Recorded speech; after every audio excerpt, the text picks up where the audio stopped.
We're moving on now to to finish up this chapter, and we're going to be talking about masculinity, continuing with that, but in the context of health and race this time.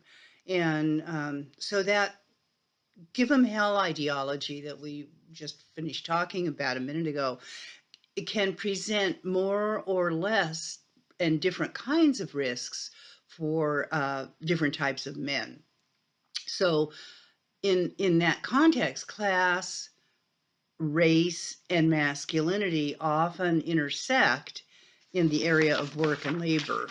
So, for example, and you may or may not be aware of all of this. It's kind of like the underbelly of part of the underbelly of American industry, but immigrant populations in the U.S. have always been forced into the less desirable jobs. They always take the ones that are the most dangerous, the dirtiest, the hardest, that type of thing. So danger in this context is what we're talking about, some of the most dangerous jobs. And slaughterhouses are an example of that. They have a very long history of using male immigrant labor, and in the beginning, that was based in large cities like Chicago, where the stockyards were, and more recently in rural Iowa. Now, I don't know if you've heard in the news, it's been very controversial, but Iowa and Arkansas had just passed laws in late 2023 that allows children as young as 14 to work in meat coolers and in industrial laundries. Teens over 15 and older than 15, can work on assembly lines and around dangerous machinery. And of course, these are all immigrant children. So here's the deal. Slaughterhouses have an injury rate 3 times greater than any other kind of factory in the United States. And each year, about a quarter of the people, men and women, who work in them suffer some kind of a work-related injury that results in them requiring medical attention that's beyond just like some kind of first aid care. It's more intense medical attention. That's a quarter of them. And there's 40,000 immigrant men and women working in those factories, slaughterhouses. And in some of the slaughterhouses, the Hispanic workforce is 50% plus. Now, daily cleanup of the slaughterhouses is the most dangerous job and the most poorly paid. And that's one of the areas that the new laws of kids over 14 working is they're allowed to do the slaughterhouse cleanup, and they're overnight jobs as well usually. So working dangerous jobs is just one factor affecting the discrepancies in the health and welfare of men of color and working class men in the United States. So now we're going to look at some statistics that are really very surprising, I think, as were the ones in the previous discussion we were just having.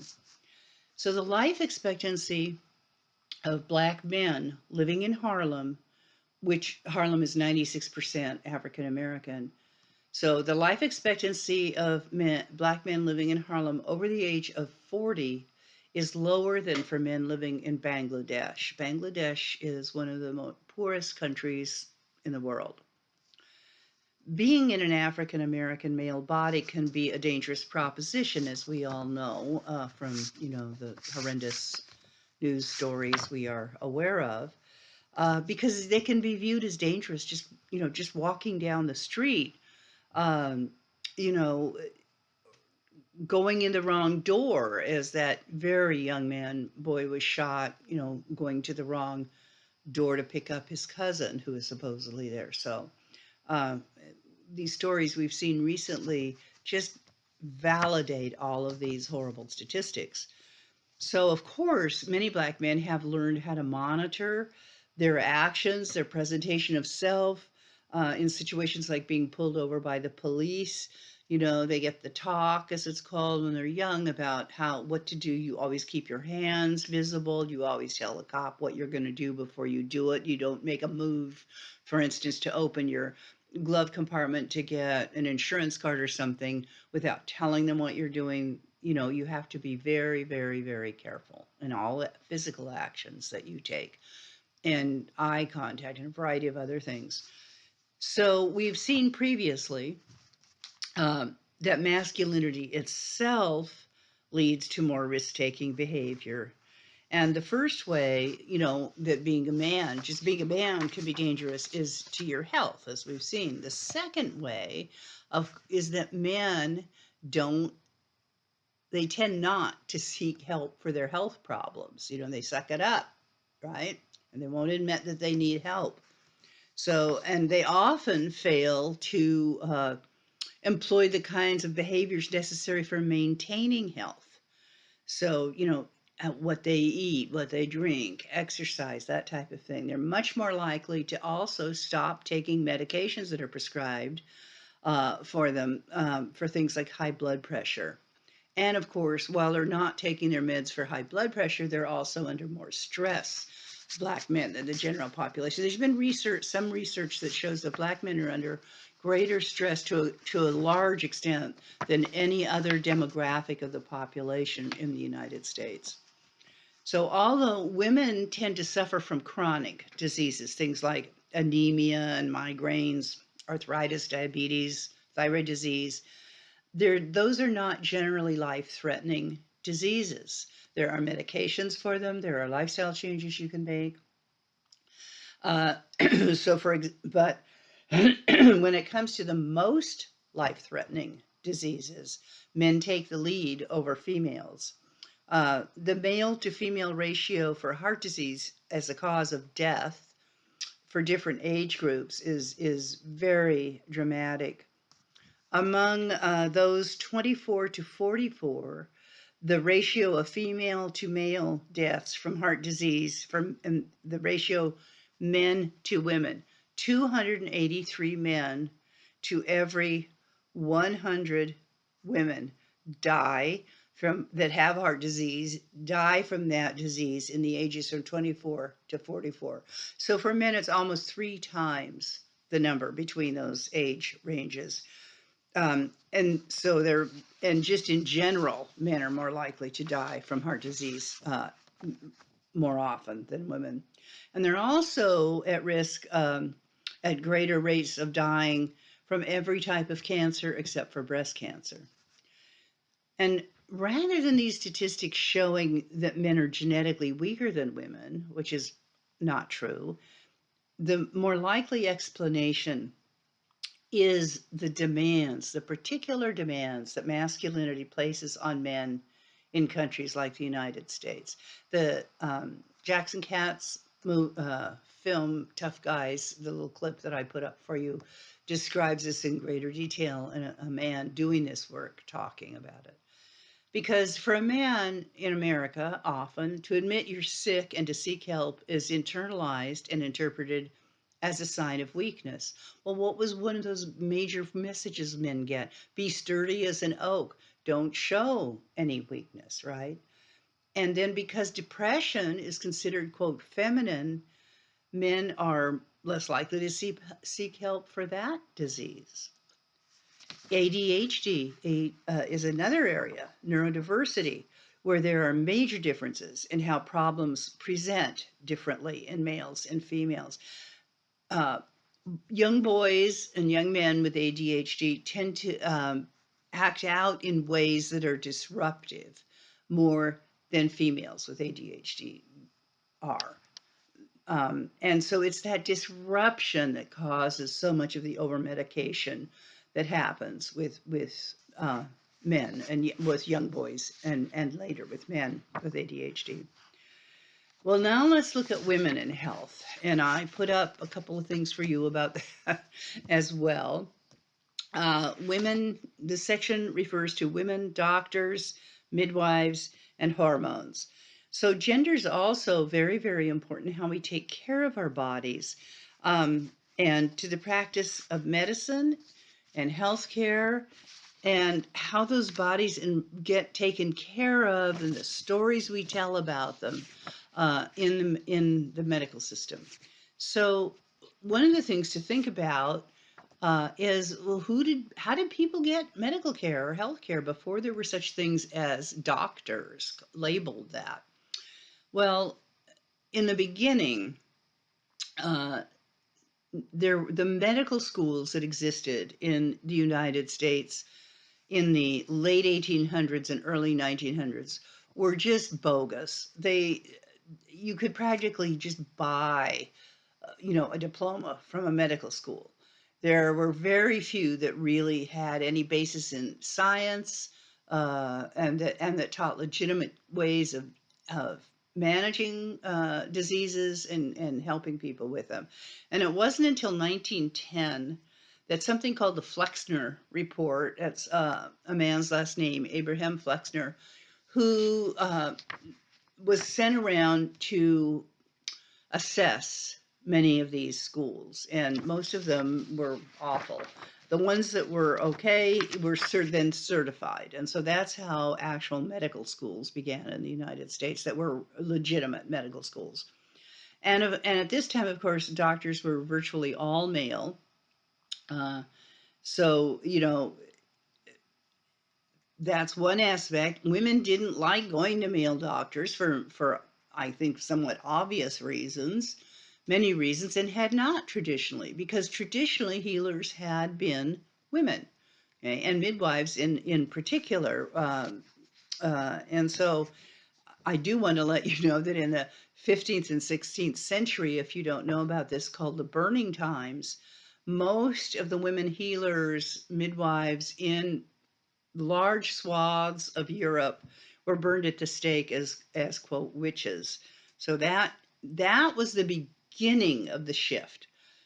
That was a long time ago, the 16th century, but that was the beginning of this idea of moving to males as healers and getting rid of women as healers. Because in later times, even in Europe and the United States, people, especially women, still preferred female healers because they used gentler cures rather than what doctors in the medical profession calls quote heroic medicine, like intense. In those days, it was things like bloodletting, opening your veins and letting quote the bad blood out. Which, if you're sick, that's the last thing you need, right? Is to get even weaker by having tons of blood removed, and purging, making you vomit uh, intensely to get rid of all the bad stuff in your body. That's so going to a doctor early on was scary and painful, or having a doctor come to your house, which is actually what happened. And part of the reason the doctors use and still use a different form of heroic medicine, the more modern forms of heroic medicine, and intervention, was to convince patients that it was worth the fees they were charging. Because female healers often didn't charge for their key fees. There was no set fee. You would bring them trade something with them, possibly, and maybe nothing. So early doctors in the United States and elsewhere, but we're working on the US now, had to convince people to pay for services. And to convince people to pay for something, there has to be something you're giving them in return. And so commodification occurred. You had to turn medicine into something that was bought and sold, basically a business. Okay? And there's a book you should really read called, they mention in the text, called For Her Own Good by Barbara Ehrenreich. Well, just the title tells you a lot, doesn't it?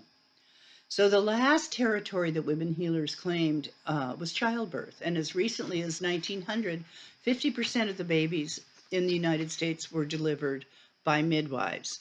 So I looked up some statistics for you because I know that we have the highest infant and maternal mortality rate of any industrialized nation, and higher than some non-industrialized nations like Cuba, for instance, which has excellent infant and maternal mortality rates, very low. So currently now, the percent of births in the United States that are attended by midwives is 4%. Now, listen to this. The percent of European births attended by midwives 75%. Okay.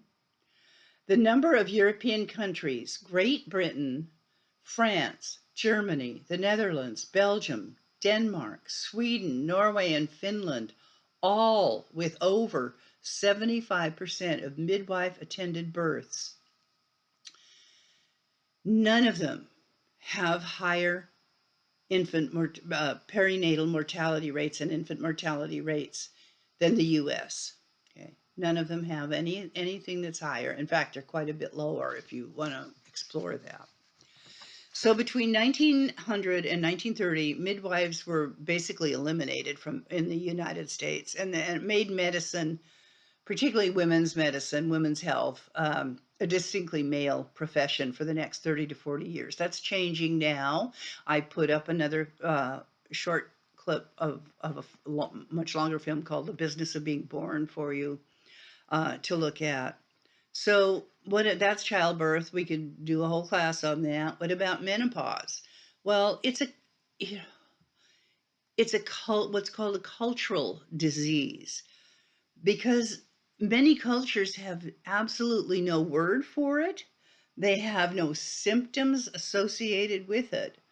And therefore, if you don't have a word for it in a culture, you have no concept of it. But in the US, since the 1960s, the effects of menopause, the symptoms of it, have been defined as their own disease. And of course, estrogen and hormone replacement therapy was prescribed widely for many years, but as long ago as the 1970s, research found a link between hormone replacement therapy and uterine cancer.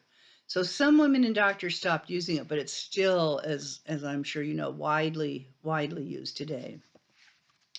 So women not in an Anglo culture didn't mark menopause in any important ways, except relief in some cultures, and they don't have any, often, as we said, don't have any word even to describe it. And so two cultures, for example, that are so different from one another, the Navajo people in the United States and the Japanese, uh, there's no medical treatments associated at all with it. And in addition, no study has been found, and no accurate study has found a link between depression and menopause, once again, particularly in other cultures. So one researcher into this subject, argued that drug companies targeted women and menopause because they were more accessible to selling them things like hormone replacement therapy and drugs and antidepressants and things than men were, because they go to their own doctors, i.e. gynecologists, much more often. So gynecology allowed the drug companies to market HRT effectively, hormone replacement therapy, to women. Now let's look at eugenics, sterilization, and population control. Okay. So the struggle is interesting because we're in this struggle for reproductive self-determination right now, with all the laws about Roe v. Wade change, the overturning of Roe v. Wade, a variety of other things going back to the states. But this particular aspect is the right to not be sterilized against your will that we're referring to here. So this struggle for self-determination, it's still going on today in, the way I just described it with the Roe v. Wade ruling. But this right to have control over what happens to your own body as a woman has been going on forever. Okay. So the right to have children is not included in the Bill of Rights. The right to found a family is in the UN Universal Declaration of Human Rights. And there's a very long history of attempts to control the reproduction of women and men in the United States, and continuing into the 21st century, as as I said, as we're seeing today. So now we're going to look at how reproduction was sometimes stopped in the United States and England. First of all, the word eugenics means good race from the Greek. The roots mean good race, eugenics. And what it came to mean in England and the United States was the study or practice of improving the human race through selective breeding and also restrictive immigration policies. And it developed in England initially over concerns about overpopulation among the lower classes and that huge impact of Irish immigrants that came during the Irish famine into England. And in the US, it was applied also to the lower social classes, but also to racial minorities. So African Americans and Native Americans in particular. And it became a social movement in the United States involving large numbers of people. Uh, and in the US, it was popular in the earliest 20th century. There were even things called Better Baby contests. And then you got a certificate if your baby met the Better Baby contest rules. Okay. And there also, I put up something for you to watch about that, the Better Baby, the eugenics movement. The American Eugenics Society also advocated the use of newly developed IQ tests to determine who should and who should not reproduce. In the places where eugenicists gained influence, then involuntary sterilization often became a legal practice. And of course, it was used most often against women. You can read the story about Carrie Ruck that happened in 1923 in your text on page 239. Carrie Ruck was sterilized against her will, and her case wound up in the Supreme Court.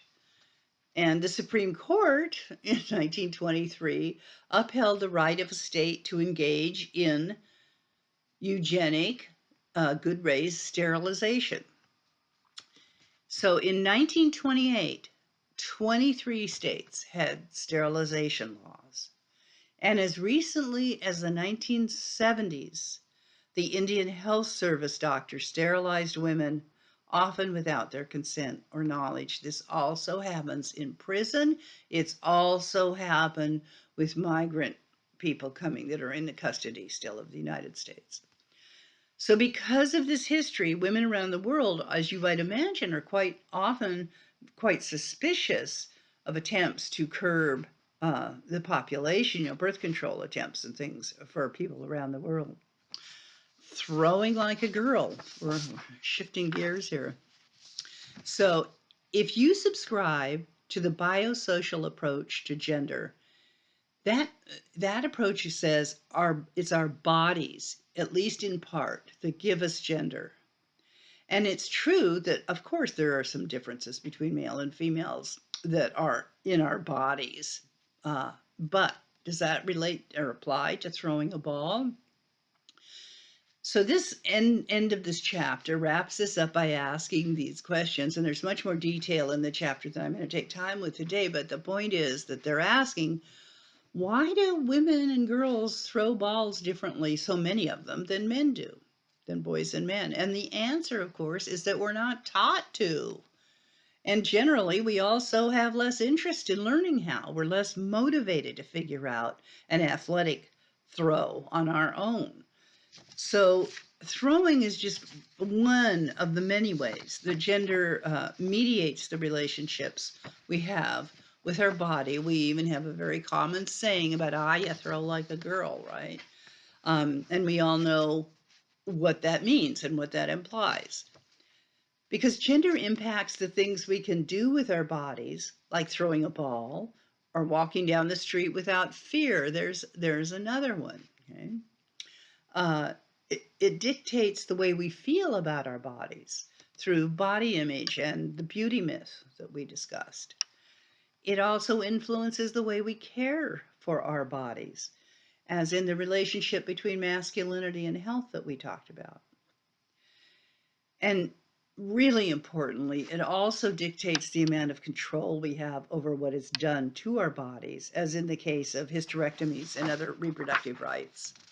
So I think what this chapter has shown, I hope that you understand how important this is that in so many ways, our bodies are very important arena where these major complexities of gender occur in our everyday lives.